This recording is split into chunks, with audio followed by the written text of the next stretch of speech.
Yun, welcome back again mga karadyo. So mga karadyo, meron ako ditong tatlong radio. Yung isa is channelize. So Motorola GP88 Ace. Ayan po. Ito UHF po. So ngayon ay palibasa ito'y hindi akin, iniwan lang sa akin. Ito'y maganda pa ho ang kanyang battery. So yan, nagwa-transmit pa siya. Titingnan na, check natin dito kung ibig sabihin may program siya itong 1, 2, 3, 4, 5, 6. So 5 lang yung may program, ano po. Anyway, hindi ko alam yung nito, yung kanyang frequency. So dati naka-4cell to doon, nakaposto sa aking Facebook. So guys, meron tayong itong Motorola GP338. Ayun. So guys, ayun dun sa naon nating video na nakita na nga natin nito, na discovery ko nito, na isit ko ng tama yung kanyang frequency counter. So i-testing natin. Testing natin sa ngayon kung paano i-connect, paano niya i-connect itong mag-connect tong dalawa, itong GP88 Ace at saka itong of course yung ating Motorola na Welcome, channel mode GP338. So guys, wala naman akong kung paano i-connect natin to. So guys, dahil nga lang at kakutingting ko is na ilagay ko dito sa AppK yung kanyang frequency counter. Paano nga ba? So guys, testing ho natin.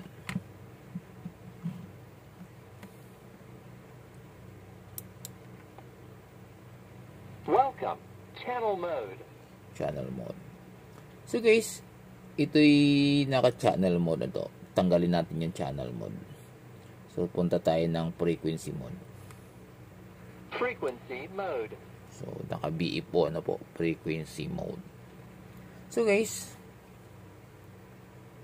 yun sa sinabi ko kanina na nandito yung ating frequency counter. Na-discovery ko lang to dahil kakutingting ko nito, gawa ng nag-request ng ating isang subscriber na ika nga lagyan ng kung paano maglagay ng display ng oras. Hindi ko magawa, so may aksidente kong natuklasan yung frequency counter pala nito. Guys, umpisa na tayo. 3, 2, 1.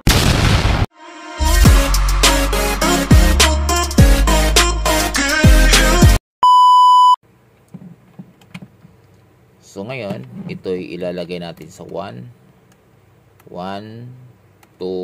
3. Buhay ba?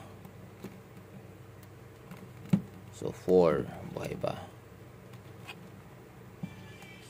Buhay. Umiilaw umiilaw guys. Yan, ibig sabihin buhay siya. Buhay. So guys, ito'y UHF po. So try natin kung ma-detect niya agad itong isang radyo natin, itong yung Motorola na GP88 Ace na UHF. Welcome, frequency mode. Search. So nakita nyo guys, naka-search. So tulad ng dati, ito yung kanyang lipatan. Pag ano natin ng V, 200 MHz, 350 MHz, UHF. Yun. So, UHF, try natin. Pipisel ho tayo. Yung kanyang UHF, kung ano. So, lalayo natin. Ayaw tumikit sa ano.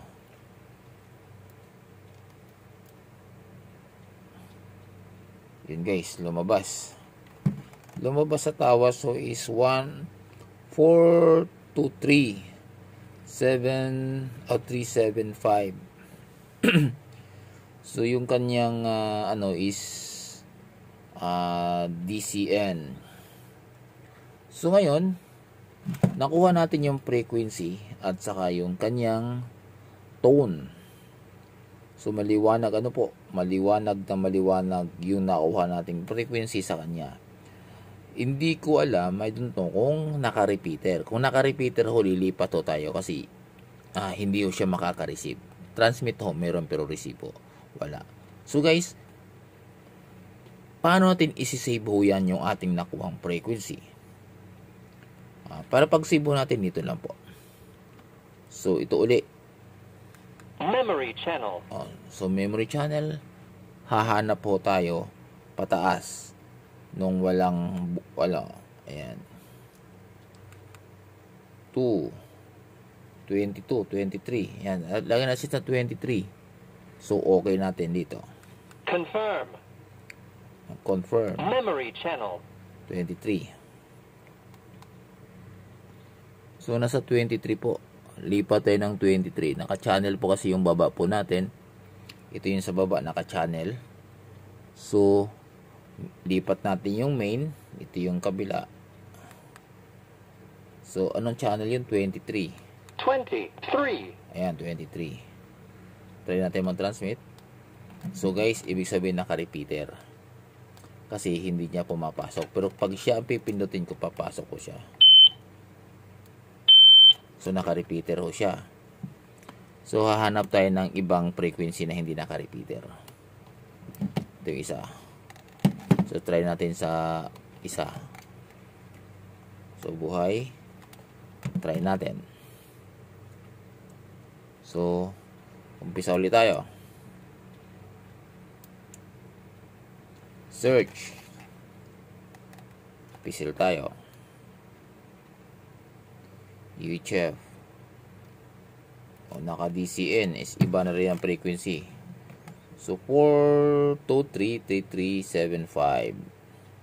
So, naka-DCN siya ng 306. So, lagay natin ang frequency. Dun sa dating frequency pa rin lalagay natin. Memory channel. Diba 23 dyan natin ilalagay kasi naka-repeater o kanina. Hindi natin mapipitik. Confirm. Diba po? Ito. So guys, naka-repeater din ho uli. So ibig sabihin repeater ho nandito lahat. So maghanap tayong hindi naka-repeater. Ito. Baka hindi naka-repeater ho ito. Try ho natin. Ulit ho tayo. So maghanap tayong hindi naka-repeater guys. Kasi pag naka-repeater ho kasi iba yung receive. So transmit lang makukuha ho ninyo. So 36 is 525. Try ho natin yan kung baka naka-repeater din po uli. Confirm Memory natin. channel. Confirm. Okay. So, ganun uli guys.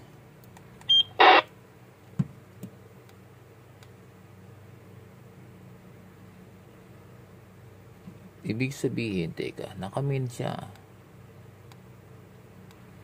Okay. Wala talaga. So, atras tayo ng isa. Meron pa makita tayong hindi naka-repeater.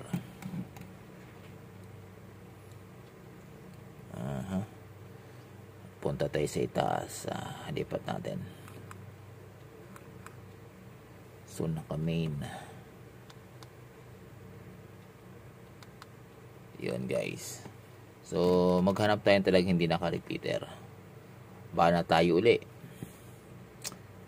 Panibago uli. So, ito. Malay mo, hindi naka-repeater to. None. So guys, itong none, ibig sabihin, hindi naka-repeater to. Walang tone eh. Memory natin. Memory natin. Ito lang. Memory channel. Doon pa rin sa dati 23 para hindi sa hahaba.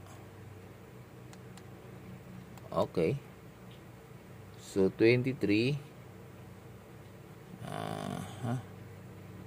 lipat natin sa taas. So gagawin natin sa taas, na sa taas yun eh. Channel mode. 23. Yun guys, ang lakas. So hinaan natin. Nakuha niya yung isang ano.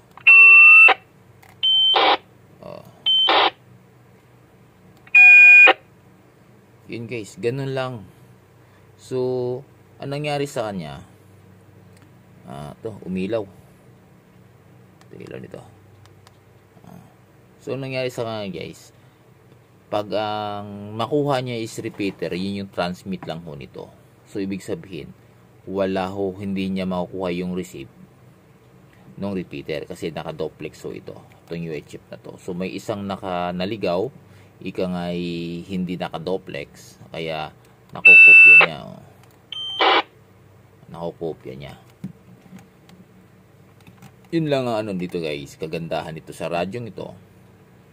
May frequency counter siya. Guys, lahat ng klaseng radyo na channelize is kaya ho niya iskanin. Of course, kagaya nito, pwede sa 350 MHz, 200 MHz, kaya niya iskanin kung ano yung radyo mo. So, mas maganda siya guys kasi 4 na banda ho siya. 4 na banda ho meron siya. So, halimbawa, kung may 350 ka, kaya niya ma-scan para malaman niya yung frequency. So, guys, ito, palibasa UHF, nakuha niya. Wag lang yung naka-duplex kasi ang makukuha lang niya yung transmit. Yung receive, wala, hindi niya makukuha kasi transmit lang ang binabasa niya eh. Guys, diba ano po? Kagaya nung may nag-request sa akin ng tungkol doon dito sa Baoping, yung maliit, ano ba yun? Yung Baoping, hindi ko masyado kabisado pag yung mga ano eh, maliliit eh. Parang 888S ata yun. Yun. Kung papaano daw. Kung wala namang pinagkabaho din eh. Aring actually channelize naman tong isa. Tsaka itong isa ay may frequency. So ito yung nagbabasa lahat. Ano po? So walang pinagkaiba. Pag may mga radyo kang channelize, may radyo kang ganito. Actually guys, marami akong mga na-review na mga ibang-ibang radyo na may mga ano din, frequency counter. Hindi ko kasi akalain na may frequency counter ko siya. So sa kakukuting-ting ko sa kanya, aksidente kong nakita yon. So tinry ko. Nakalagay naman dun eh upper key. Dito ko baka ito yon. So na-try ko, doon ko nilagay yung search. Ayun, kahit papaano na-discover ko. And guys, alam nyo na kung paano iskanin yung mga naka-channel channelized na radyo dito sa ating Motorola GP338. Yan guys, marami pong salamat. Magandang gabi.